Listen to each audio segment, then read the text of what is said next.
let's start with defense. They had round shields and thick cotton armor. And to be honest, I was finding it kind of hard to imagine cotton armor being effective. Like, I'm imagining my Yeah. t-shirt. I'm like, oh god, if someone said go to war, here's a nice t-shirt to keep you safe, I'd be sweating. To be honest, that would not I be. mean, we found out how effective wool was, so it's not much of a stretch, I guess, from our House of Lancaster episodes. I mean, I was thinking about that, and then I was thinking about how hard cotton can be. Like, when you get like a towel and you Mm. go like this, and then you start whipping someone, and you make it wet out of the cotton shell. Yeah, That yeah, hurts. yeah, yeah, I'm aware. That hurts. So I'm like, actually, cotton can get really thick. And then I found a sort of a definition, or well, not definition, but like an explanation of it, and I'm going to quote it here: densely packed, unspun cotton stitched between two layers of fabric.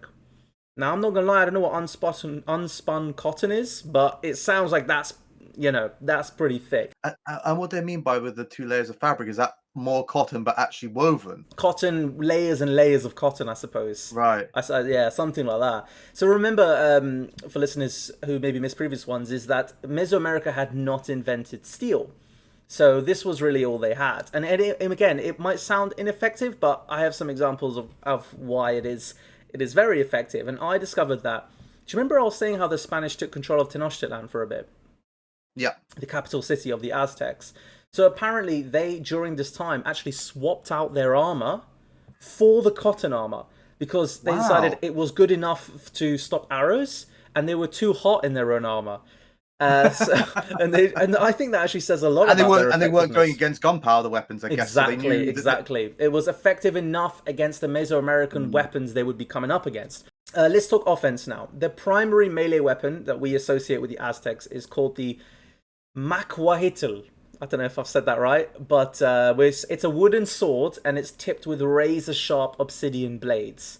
So they could also use a spear, alternatively, because it seems that the concept of a spearman is universal across all continents. It turns out Yeah. everyone everywhere seems to have a spearman. Even without horses, because that's obviously been the big use of spears, especially when you think of games, spears that counter horses, but Yeah. there was no horses, but still useful. But I think I think I was trying to when I was thinking about this, I was like, where's the first time I remember like seeing spearmen illustrated anywhere? And then I think it's in like cave paintings, isn't it? When they're throwing Yeah, spears at mammoths and stuff. So yeah, if you think yeah, about it yeah, like yeah. that, it's way before cavalry. Well, if you think about it, it's the easiest thing to create. You create a stick, which Mm. is easy to find because you don't even have to sometimes craft it yourself. It might be Sharp stick. a tree, yeah, yeah. Just sharpen the end, and you've got yourself a spear. Yeah, yeah, exactly. I think these lot did tip their ends with obsidian, just like they did with I this can wooden imagine. Yeah. sword here that we talked about. But yeah, so, and also I feel like a spear is quite easy to use as well, generally, right? Like a sword, we all like to imagine ourselves being really cool using a sword, but that does actually take training.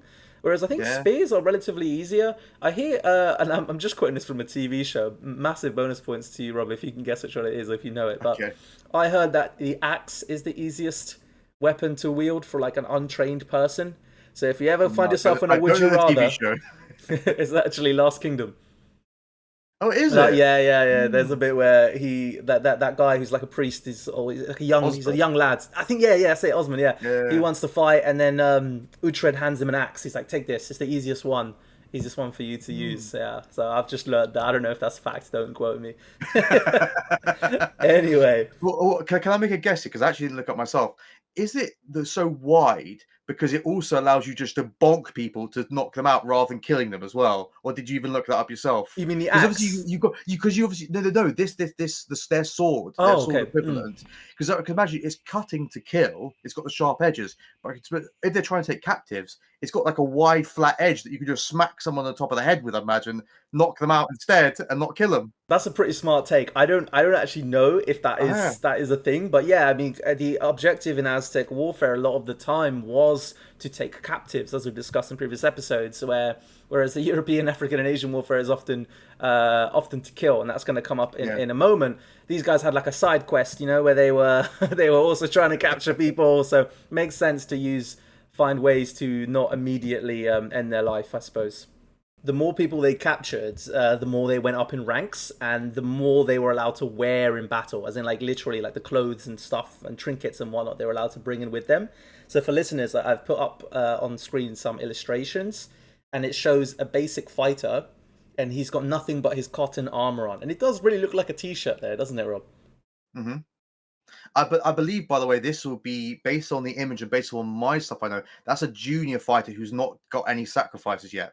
Yeah, that's the vibe I got, Yep. right? And as you can Yeah. see, he's got nothing but his wooden swords with the obsidian edges, as we talked about, and his round shield, and just this cotton t-shirt. So this is how they were all sent in. If you're a 16-year-old lad or whatever, you're being sent in for your first battle. This is what you'd essentially look like. I mean, he doesn't even have shoes, for listeners, just to make that really clear. He's not got anything on his legs.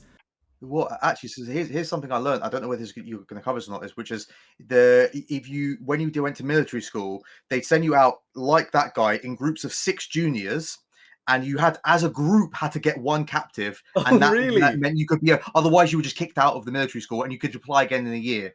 Wow. Okay, no, I didn't know that. That's so much more. I don't want to say bureaucratic, but there were so many more rules than I thought that there would be. Yeah, they were so specific. Can you imagine going in with six of the boys? Like, come on, guys, we can't get one. We can't get one. Let's do this. I want to 16-year-olds, all like 16-year-olds, like kids, basically just go ganging up on one guy. Go, we got him. That's it. And guys, this is super important. If you missed a previous episode, I talked about how it was so important because you weren't considered a man until you brought back your first captive. So 16-year-old boys, this was like a rite of passage for them, which is pretty badass if you think about it. Like, brutality aside, it's pretty cool. Mm-hmm.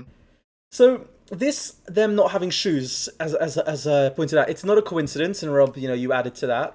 But you were allowed to wear shoes when you went up the ranks. I think it was like the first thing you were allowed. Like after you got your first captain, it was like, congratulations, you've just unlocked shoes.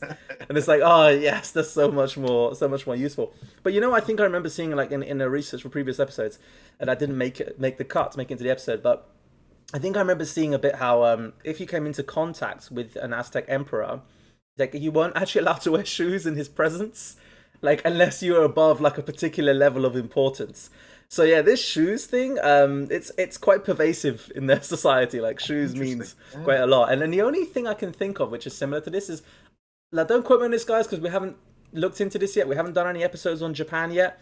But I'm fairly sure it's actually the same, like in some ways, as in parts of Japan and Japanese history. Like I remember hearing how their undertakers are the lowest in society and they weren't allowed to wear shoes. So I don't know. Yeah, at all. Yeah. Ever. Yeah. Again, I don't know. Because I know they still have a very importance of shoes. Like there's different cultures in terms of wearing shoes inside and all that sort of thing, where they still are very much you leave your shoes at the front, you don't bring them inside. Whereas it's less common, I guess, in Britain and some European countries where you leave your shoes on. Or I think like it was a big status thing, and undertakers were seen as very the lowest of the lows you can get. But if you want to if you want us to check out Japanese history, subscribe, because we'll be moving on to that very soon. But back to the Aztecs. So once you captured around 4 captives, I believe, you could become an eagle or jaguar warrior. These are the 2 most famous orders that you can get into, and that we touched on already. In this image here, you can see I've got a red arrow pointing towards the eagle warrior path and a green arrow pointing towards the jaguar warrior. And you can see like they become more and more ornate as they've gone up the ranks. Okay, so like one of them, he just got like a bit of a jaguar pelt on, and the other one, he's got like proper plumage and everything. And the same, the eagle warrior just seems to gain more and more feathers or whatever. So what's the difference? Well, the main difference was in symbolism and identity. So the eagle warriors, they represented the sun, the sky, and daytime. And they kind of symbolized like power and vision and the solar deity, the sun god of the Aztecs. And I'm going to try it one time and I'm going to get it wrong.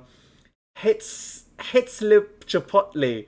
No, it's not Chipotle. It's not that. I know for a start it starts with wheat. Oh, okay. Well, guys, the next episode is the last episode on Aztecs, and it will cover religion. So, yeah, we'll get it right. I guess I should take that because I've been trying harder with the names. yeah, God. Yeah, so I haven't researched religion and the gods part yet. So please, bear with me. So their imagery was all about emphasizing sharp vision, swiftness, and it's tied to that whole eagle being a predatory dominance in the sky thing. The jaguar warrior, on the other hand, they represented the night, the earth, and the underworld. And they were associated with like stealth and ferocity. And their god that they represented was called Texcoco. Okay, forget it. We'll find out next episode more about that one. So the Jaguars were apex predators of Mesoamerica, and so they symbolize raw strength and like terror in the darkness. But in terms of their military role and tactics, they favored Eagle Warriors favored sort of daytime battles aligned with the sun, and they were used as shock troops and aggressive frontal assaults. Whereas Jaguar Warriors were supposedly more night operations and more like stealth and cunning in combat.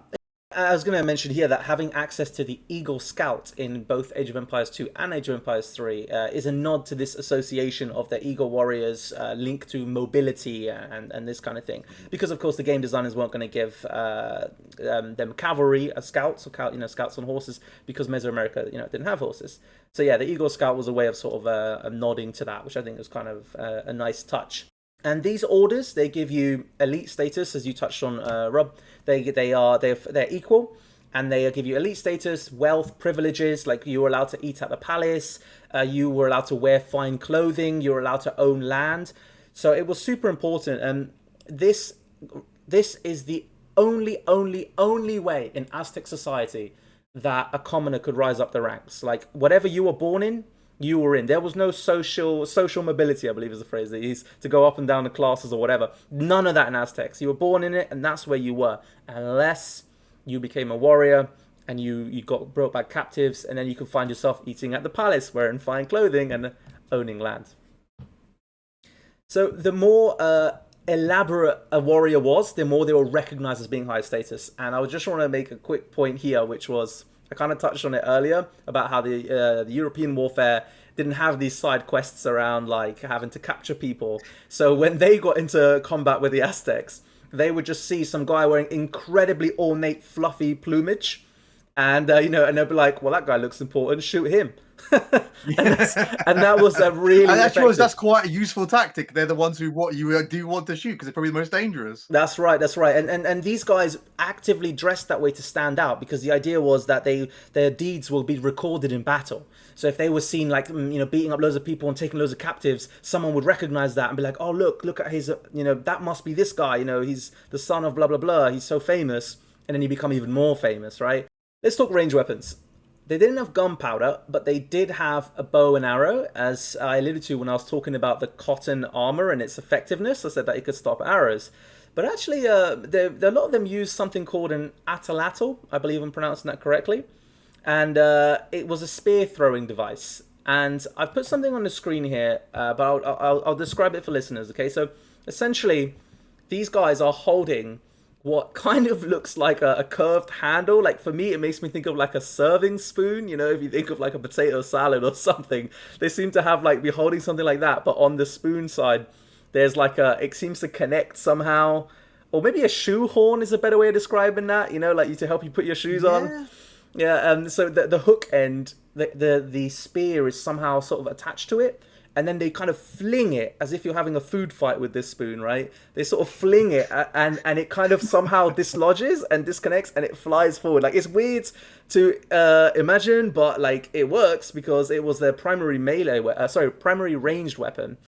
I believe it's like one of the oldest weapons on Earth. One of these, like in terms of range weapons, one of the oldest range weapons on Earth, apart from just throwing it, was this style of. I didn't know that. I would have thought slingers would be one of the oldest. I believe this is older. Wow. I think. Don't get me wrong for this, but I believe they're like tens of thousands of years old. And this was like a common weapon that Jaguar Warriors and Eagle Warriors and stuff would use as well. So it's just a way of launching your spear at your opponent, I guess. And it must have been effective, otherwise they wouldn't have done it, right? Well, be more effective again. The people who have dogs will know when you have like throwing a ball yourself or getting one of those little ball throwers. The difference in distance you get from launching the ball from that thing, that's what like this is like. That's actually a very good way. That's what I should have said instead of spoon and shoehorn. It's a dog tennis ball launcher, except it launches deadly spears. There's more to Aztec units than just the most famous Jaguar and Eagle warriors, and Age of Empires 3 does a really good job of representing the unique variety of units. So Rob, I'm going to pass over to you to maybe tell us a bit more about these units. Yeah, so I've not done every single one, but I've picked out some which I thought would be interesting, getting the real world kind of what they are. So the first one I'm going to talk about is the Coyote Runners. So in Aztec society in general, they maintained these elite runners called Titlanti, and they basically relayed messages and transported goods across the empire. So they basically had these relay stations every 3.6 miles, about that, and they could reportedly cover 200 to 350 miles a day. Damn, that's a lot of running. That's a Well, because lot. it's basically it's one person going 3.6 miles full pelt, gives the message or the goods to someone else. They do 3.6 miles. Next person, so it's literally person. You know what? That's very, very impressive, right? But I Yeah. honestly, I can't help but think, like, during this time, I think of like the Mongols, and I know the Mongols are like a superpower, Mm. but I think of like their way of transporting messages, and that they also did a similar thing with stations and stuff, and they would ride full speed on horses to cover the distance. Jump on the Hand a next horse, message, wasn't it? yeah, and then literally they would, as you said, they jump on the next horse. So when the horse will get tired, they'd stop it at one of the stations. The other horse will be, it's like a Formula One or something. The horse will be ready to go. Yeah. They would just jump from literally Pit one, stop. yeah, and they would never stop moving, right? And they'd just constantly go, and it was a famously effective way of passing messages along. And I think like I can't help but think like this is the disadvantage that the Without Mesoamerican horses. peoples Yeah. were at. You We know, have the same concept, isn't it? It's exactly the same concept of structure. But so there was actually interesting two types of messages. There was the war types of messages who basically did battlefield reports that they would cover distances. They'd also do for supplies. They even managed to get ice from like mountainous regions to Wow. like That's to impressive. like the city. Mate, I know. these lot must have been some of the fastest humans alive. That is impressive. Well, we think about this: it's 200 to 350 miles a day. That's crazy. This is Seb from the future asking you to leave a 5-star review and a like anywhere you are listening. Thank you. And back to the podcast. In this picture, though, in the top left, you have the Quetzalcoatl. So that was after you've got your second capture. You have this kind of distinguishing black and red suit. So this is like top left. You can see this real kind of bright red with like black accents on it. The next one you got is middle top. He's called the Papalotl, which means butterfly. You know what? They loved animal symbolism in this culture, didn't they? Yeah. It comes up again and again and again. The one thing we haven't covered is I think like the hummingbirds. That's fallen warriors. That's what they believe. Oh yeah. It's like their souls making their way to the afterlife or something. Yeah.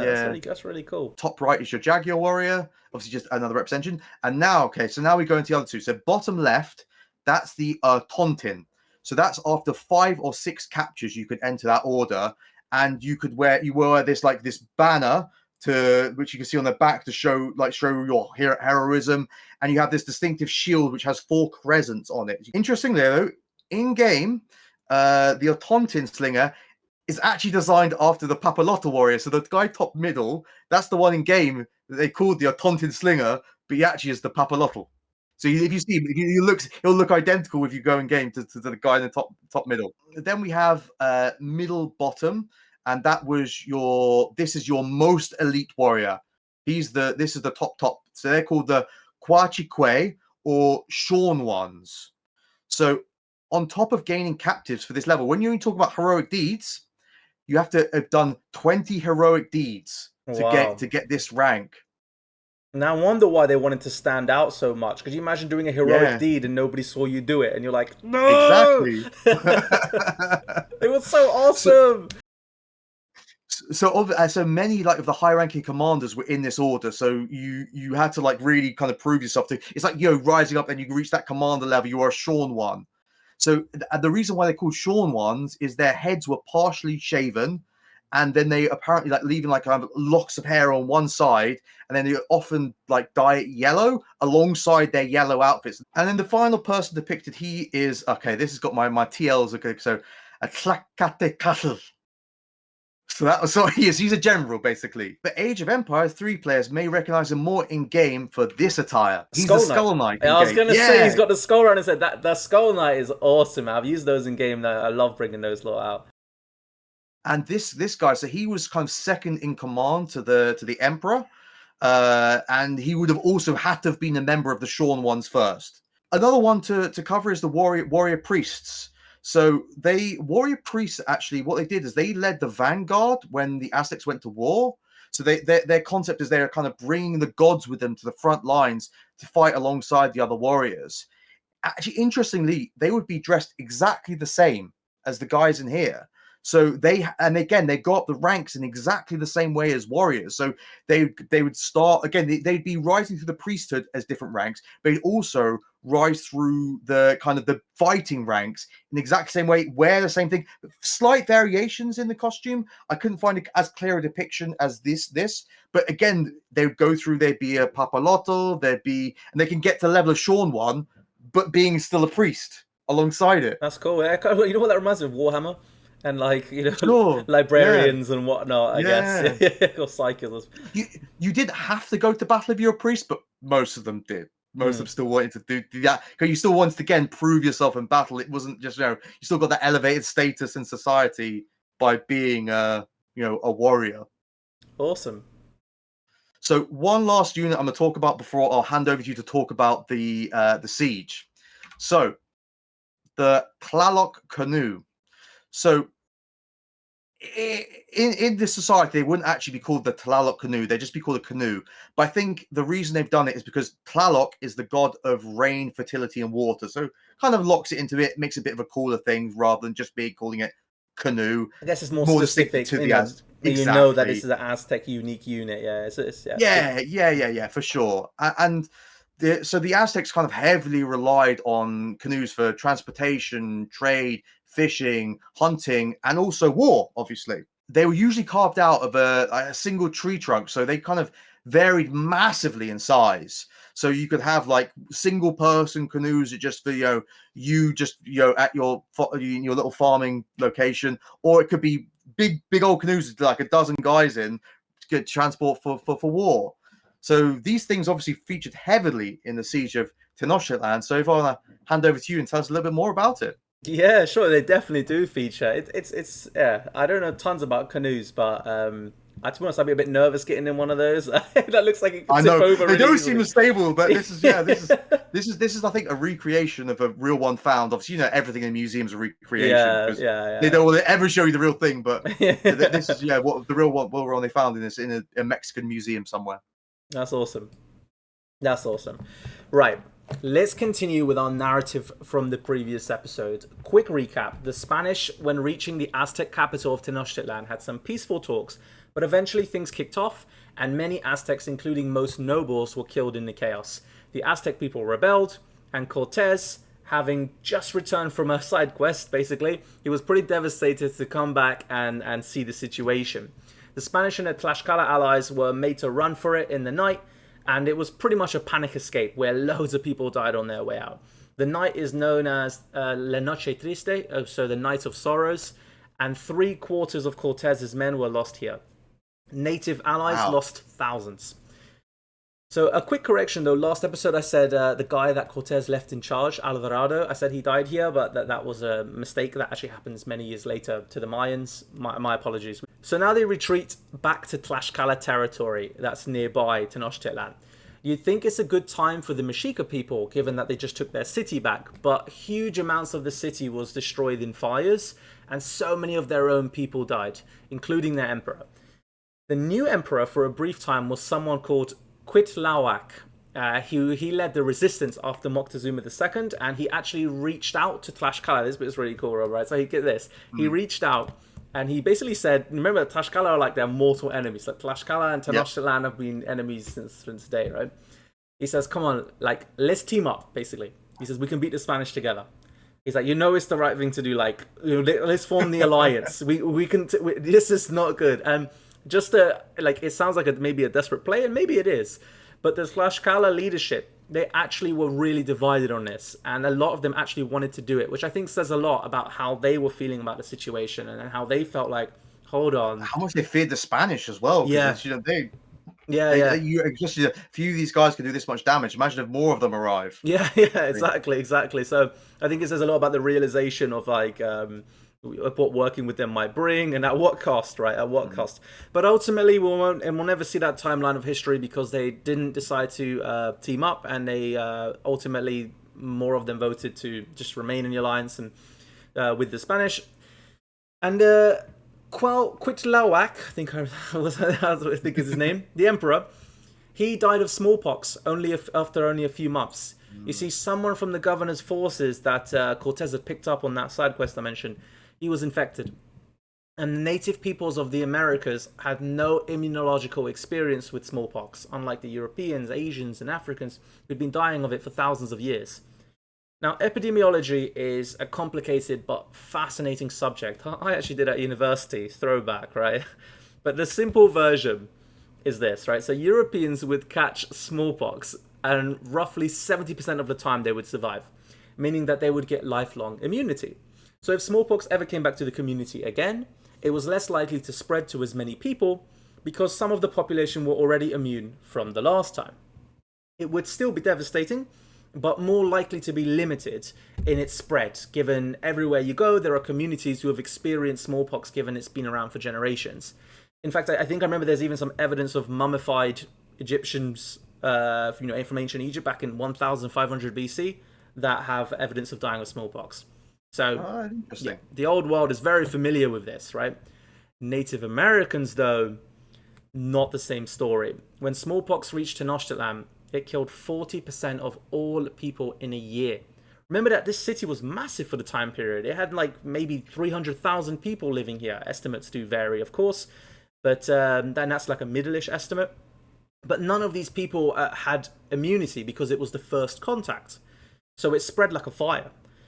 And this led to famine, which of course led to even harder times. So really, this is a very, very bleak time to be in the Aztec Empire, essentially. And during all this, the next and last emperor was a guy called Cuauhtemoc in 1520. And real fans of the game will know that this is the same Cuauhtemoc who narrates in Age of Empires 2 campaign, where we witness all the events through his eyes when he's a Jaguar warrior, and the campaign ends when he becomes emperor. His uncle was Moctezuma II, and so that bit of the campaign is completely true. You know, he signs out every message that says, passed down to you by Cuauhtemoc, Eagle Warrior of Tenochtitlan, right? It's like it's if you know, you know. But this bit where he becomes emperor and that campaign ends is the start of the Age of Empires 3 timeline. So everything from Age of Empires 3 is based from this point onwards in the story. So it's actually a really nice continuation from Game 2 to Game 3, I think. It's very, literally yeah. So while we're on the topic of emperors again, though, I wanted to say that we've been calling them emperors for ease of understanding, but to the Aztecs, you noticed this too, Rob. Yeah. I chose it purposefully because it's like, we've already used so many words here. It's going to be so confusing if we use... let me see if I remember it, because it's like Tlatani? Oh, no, I wasn't going to use the real name. No. I was going to use the translation. So it's the correct term is great speaker, which probably is what you just tried to say. Maybe. I can't. I'm just doing it from memory, and that could be completely wrong. Yeah. So great speakers is what they were actually called, their supreme leaders. So when we're saying emperor, really, they're like, oh, who's the next great speaker? Just, it's a very cool, very Native American-esque way of saying things, isn't it? But yeah. So let's wrap this up. So what's Cortés been up to? Well, he's been planning a siege. And if anyone listening doesn't know, a siege is basically where you surround the city, you don't let anything in or out, including food and water and stuff, and you just wait for the people inside to starve and give up. Or if they don't give up, they've been weakened by the siege so much that when you do attack, it's going to be a much easier win. So what's essentially happening here is that the Aztec Empire is coming to an end. The city-states allied to the Aztecs were all also completely devastated by smallpox, and they were easily defeated by the Spanish Tlaxcala alliance, just making its way through all around Lake Texcoco and just taking everything. Last episode, I teased that Cortés asked if the chief shipbuilder was still alive at the end of the La Noche Triste, right? Well, it turns out it wasn't for retreating reasons. You see, after they captured the other cities around Lake Texcoco, they went and built ships in the lake, right? So they built like proper Spanish. Yeah, this guy never gives up. No. He's too committed. He just keeps rolling, keeps gambling. Yeah. So for anyone who missed previous ones, more. Yeah, exactly. So remember that Tenochtitlan is basically in the middle of a lake, which is why this is effective. So he's like, all right, let me siege this using ships and and cannon technology and whatnot. So Cortés used these ships to siege the city from the water side, while Alvarado and other allies, they sieged from the bridges or causeways, I should say, really. But yeah, the parts that connect Tenochtitlan to the land. They cut water from the aqueduct, limiting people's fresh water options. And while the Mexica fought well, they did end up losing. It wasn't a clean push to the finish line. It was very much a long back and forth where they would capture a bit of territory, get pushed back. Capture a bit more territory, get pushed back. So it was rough for all sides, of course, definitely for the Aztecs. And instead of giving you like a detailed play-by-play, I just thought I'd pick some highlights to tell you. So number one, the newly created Spanish ships, they played a big role. The Mexica war canoes that you mentioned, Rob, yeah, the war canoes were unable to deal with that sort of overwhelming size and firepower of the Spanish newly constructed ships. They got better as time went on. They managed to like swim up to it and pull Spanish people off the ship and kill them that way and stuff. But ultimately, it was too much for them. And then this naval support would give the attackers breathing room while they were building temporary bridges, because the Aztecs themselves removed these bridges, right? It's a very defensible city in the middle of the lake. So they were trying to build temporary bridges to make it over. The ships going alongside them while they were building made it a lot easier to help them do so. And there was... I can imagine it's so much easier to, like, in the canoe, imagine you trying to, like, stab someone with a spear from that. You'd be rocking because it's a canoe. It's only a little canoe. It's gonna be like wobbling about. Like anyone who's been on like a kayak or that thing, you try and stand up in that, and the thing's going crazy wobbling. Whereas they're in a big stable boat and they can just do whatever they want on that thing because it's huge. Yeah. It's the will of the people, man. These lot were some of the bravest fighters I think we've covered so far. I don't know. So number 3. Alvarado, he led a cavalry charge at some point, which annoyed Cortés, which I thought was quite funny because Cortés, Alvarado was getting fed up. He just decided, let's go make a decisive charge.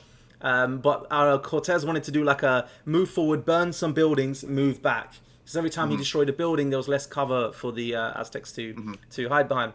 But Cortés, though, after he saw the success of Alvarado's cavalry charge, even though it did get stopped and they got ambushed and stuff, it kind of made Cortés go, okay, you know what? One big push, because actually the attackers' forces were starting to run out of food and stuff as well. So it wasn't like only like one side was suffering greatly. Of course, they were suffering more, but the attackers also they needed to supply their own people, right? Give them food. Well, a lot of their farms were within the cities. They had a lot of farms within the city. So I imagine they, as much as it was struggling, probably the bigger struggle was the smallpox rather than the food. Yeah, exactly. Yeah, I mean they had the nearby city-states to support, but also Spanish supplies were coming in. All the way at this point there was a steady stream of supplies coming across the continent. Should I say across the continent? Across Mexico, I should say. So more and more city-states started to flip from neutral to the Spanish side, thinking like having seen the Spanish actually making it to Tenochtitlan and not seeing how much they were struggling once they were in there, they were like, oh, these guys are definitely going to win, right? So we should be on their side. So they would send more and more natives to support. So really, we think of this story as like the Aztecs versus the Spanish often, but realistically, actually, this was Mesoamericans versus Mesoamericans plus some Spanish. All right, number 5, get this, okay? The Spanish would, from their camps, be able to see captured men, of their own men from the ambushes I was talking about, being dragged up the temple steps on a clear day and being sacrificed. This was completely demoralizing them. That the Spanish camp were like, they were not up for this. The number 6, the siege. Sorry, go on. I mean, I can imagine that would. If I was in their shoes, I'd be like regularly every day, more of your mates. Bill being like, who I just been fight with, being like, oh my god, if I actually, I'd rather die than this. Like, his heart is ripped out while he's still alive. Like, this is crazy, you know. So the number 6, the siege was about 3 months. So it's not like a 2-day thing or whatever. And the Mexica were starving to death. When we talk about this stuff, we often talk about like the cool things, the fun things, the weapons and the armor and all this kind of stuff. But of course, the reality of sieges in particular is actually very, very bleak. And this was a particularly bleak one. The Mexica people were starving to death. By the end of it, like there were some really bleak stories about them trying to eat anything they could find, like leather, old leather, like trying to find a way to cook it and eat it. You know, running out of fresh water. You know, I think I saw something about like crushed bricks or something, like the powder of the brick. Jesus. Yeah, so I don't know, something like that. Again, I forget the exact details, and I didn't want to dive too much into the. It's bad. Like, you know, things must be bad if it's. I'm surprised because they were into cannibalism. Well, you know, there actually is accounts of them eating their own people as well. But there's like, you know, there's always debate when it comes to the cannibalism thing. Like, is it something the Spanish made up? To be honest, in my personal opinion, if you're that hungry that you're considering eating brick and leather, you're probably just going to eat a human being, aren't you? Like, Well, that's the thing, is it's they used to, maybe it's because they only ate the human sacrifices, but if they didn't sacrifice them, they weren't eating them. Might be something like that. Because it's something specific about what they do with the sacrifices, only a specific part. We'll get into that in the next episode. it's one of those highly debated things, and it's just like the Spanish did say that at this point, one of the things they said they were eating was each other. But it's just one of those ones where it's like, you know, were they actually, or were the Spanish just using that to make them sound more barbaric or whatever? I don't know. And number 7, and the last one.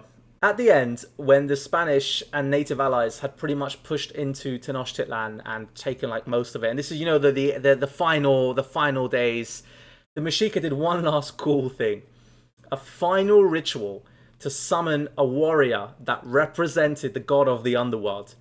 And I've got him on, well, not actually him, but I've got someone dressed in the way that he would have been dressed on screen for those of you who are watching. But for those of you listening, he's wearing a massive owl costume because owls represented the god of the underworld. It's got huge eyes, massive helmet, huge feathers and plumage. And this guy was described as being massive. Like, this guy was like an absolute unit. And apparently, when he came out in his massive owl costume, and like he came charging out the temple immediately, full sprint, and apparently took down like 3 dudes with one swing. Like, immediately, not even took them down. I think he captured 3 people with one swing for sacrifice, flung them back to be, you know, this kind of thing. Like, it was like this movie level, like the final epic, final boss, I should say. But it didn't last long, unfortunately. I think he was last seen fighting with enemies on a canopy, and the canopy sort of collapsed, and he was never seen again, kind of thing. And that is essentially the end there. But I was hoping you were going to tell me that the AoE3 Aztecs had like a Titan unit where they summon like a guy dressed as an owl. Because... Hey, maybe they can give an update and add him in. Age of Mythology. Cool. Age of Mythology is where it's at. They need to add the Aztec DLC or something. Anyway, that would be a cool one. The siege was over. Tenochtitlan was over. The Aztec Empire was over. I'll pass to you now, Rob, to talk a little bit about Colonial Rule and what happened afterwards. So I'm just going to do a little... It's just a brief kind of end to the story. So the Spanish conquistadors with their allies have toppled the Aztec Empire. So a new era has begun, and the territory now became known as the Viceroyalty of New Spain. So that was the start of colonial rule, and with it, they tried to suppress the Aztec culture, as you do as the new overlords of the region. So the main way was a massive push towards Catholicism. So it was, obviously, they thought their religion was barbaric, and they're quite different from a way a lot of other colonies do it. With they rather than it just being we are here just as a kind of a ruler on top, they kind of mixed a lot with the people. They really tried to spread their religion amongst them. But I also found a stat when you talk about smallpox. By the end, apparently nearly 90% of population across Mesoamerica died from smallpox. Wow, that is crazy. Wow. And you see why it's hard to fight back against these oppressors. Yeah. So they also tried to kill off kind of native languages and replace it with Spanish. And obviously Spanish is the dominant language in Mexico today, but there are still 7.4 million speakers of native languages in Mexico, and Nahuatl is the most common and is about 1.7 million. Still, really cool. That's really cool. Yeah. So there's a lot of people who can judge our pronunciation of things that we've been saying wrong. Yeah, true. And you could even see the influence of the Aztecs is kind of woven into the kind of Mexican identity. You see the flag with the with the Aztec symbology on it, and everyday words like chocolate, tomato, avocado. All of these have come directly from Nahuatl, and kind of farming techniques that they pioneered. Apparently, still some of these have kind of influence on modern agriculture from today, and again, still see kind of elements of Aztec architecture in the foundations of kind of Mexico City, which is, as we know, atop of the ancient capital. Yeah, yeah. The I don't know if this is spoiler or anything, guys, but Tenochtitlan became I always get, it's not New Mexico, Mexico City. Mexico City. Mexico. I always get that mixed up with New Mexico, and I don't know why. So yeah, the state in America. Yeah. So Mexico City, the capital is built on Tenochtitlan, and I think there is stories here where this is part of that kind of the brutal side, when it comes to colonialism and things like that. But the Spanish actually took over, and they used the people themselves to destroy their own buildings brick by brick, and then rebuild in sort of Spanish architecture way, right? They wanted to destroy all the old buildings, replace it with the new, and of course they used the slave labor of the local people to do so. So it was a very bleak time to exist. When we do our tier list placement, Rob, like this has got to be taken into account. These guys is definitely not somewhere you wanna be or live during that time. I heard a really interesting part about Cortés's story. How did it end with him? And I just really quickly just say, like, yeah, he lived his life doing all sorts of things, but he was never really satisfied. He moved on from thing to thing, and it never really worked out. And actually, he never became the big famous guy he wanted to be.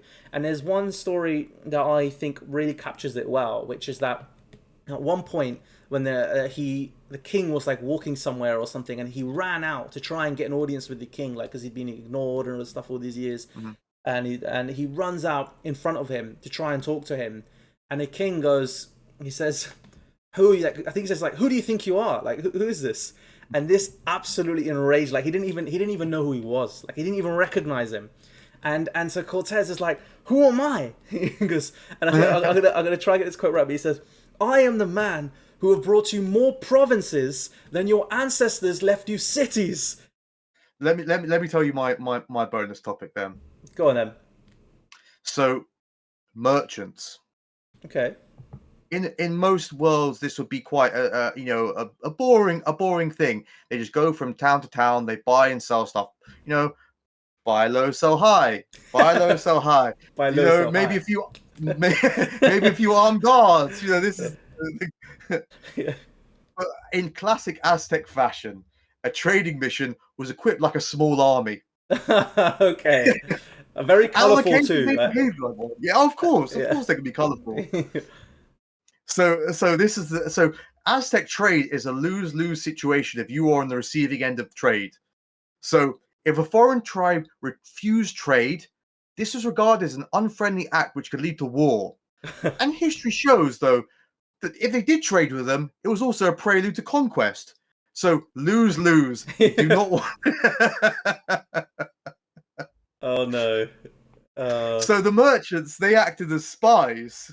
So they would assess the wealth of a land, looking out for military weaknesses that could be exploited later. Wow. It's usually like merchants are just people who help grow wealth for everyone involved, but apparently Aztecs had a different idea. Yeah. So apparently they were called the Pochteca. That's the name for a merchant. So what they do is they deliberately provoke the local population in hope of starting a war. And in a time of this is one of the emperors, Ahuizotl, a group of Mexican traders have to withstand a 4-year siege in one of the cities on the Pacific coast, when eventually the ruler sent out an army to relieve the Pochteca. He learned the merchants have fought their way out of the town and conquered the surrounding districts just on their own. My God, so the merchants are warriors too. Like, there's nobody in Aztec society that's not a warrior. So commoners were banned from wearing kind of clothing made of cotton, jewelry, or building a second story on their house. Wow. Okay. So openly flaunting these laws could actually result in a death penalty. This put the merchants in an opposition. So they often had as much, or if not more, wealth than the nobility, even though they were technically commoners. So you have to go to kind of great lengths to conceal all their wealth in this period. Like... Wow. My topic is actually, I wanted to talk about the other two players in the Triple Alliance, just briefly, right? Mm-hmm. Because it's possible that our audience may have wondered a few times, or maybe you've wondered while I've been telling the story, like, okay, but the Triple Alliance is 3 city-states, right? So it's not just Tenochtitlan. So where were the other two during this? Texcoco was built on the eastern shore, and it was culturally refined. So they were seen as like an intellectual center, and it's a bit like what Athens is to Rome. And they were actually like super significant in that regard. Tlacopan, I don't know if I'm saying it right, it was on the western shore. That's pretty good.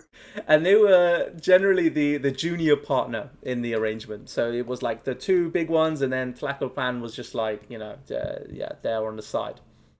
So in terms of military, Tenochtitlan and Texcoco both provided 40% towards Aztec armies each. So both as important as each other. This totals 80%, and then Tlacopan offered the final 20% to complete the armies.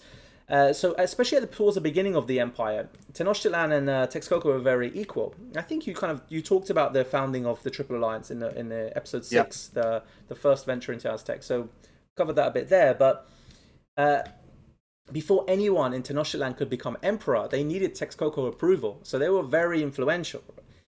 But how does it all end? Well, after the Spanish got kicked out and they retreated to the Tlaxcala, as I mentioned before the siege, the leader of Texcoco was replaced by his half-brother. And this guy has always disliked Tenochtitlan. He's always been resentful his whole life about how Texcoco became a more and more junior partner and Tenochtitlan became more and more significant. And they would get less and less of the tribute and so on. So this guy, basically as soon as he came into power, he just swapped sides. And I mentioned that as the Spanish and the Tlaxcala were conquering all the areas around Tenochtitlan, Texcoco wasn't conquered or not even coerced. They actually reached out and they were like, we're with you. We're on your side now. And this obviously made a huge difference to the Tenochtitlan's ability to continue to resist. So it's quite the betrayal, but also it just goes to show like how fickle things can be, right? Like it just depends who your leader is at any given moment. Yeah. If you're in like an autocratic society, I suppose, like if your leader changes, literally everything changes. Like your entire polarity and stuff, which I thought was interesting. Tlacopan, though, there was always a lot of like in lots of history when you see there's a change of ruler, there's so much mayhem in between quite often. Yeah, exactly. I mean, that's how the Triple Alliance formed, was from a change in ruler, which gave them that opportunity to. I think that's why people have always feared succession crises because of stuff like this. Yeah. So Tlacopan, they stayed loyal to Tenochtitlan the whole way, even throughout the siege. And after Tenochtitlan fell, Tlacopan was the last man standing, and they were like, "All right, well, I mean, what's the point?" And then they surrendered quickly afterwards.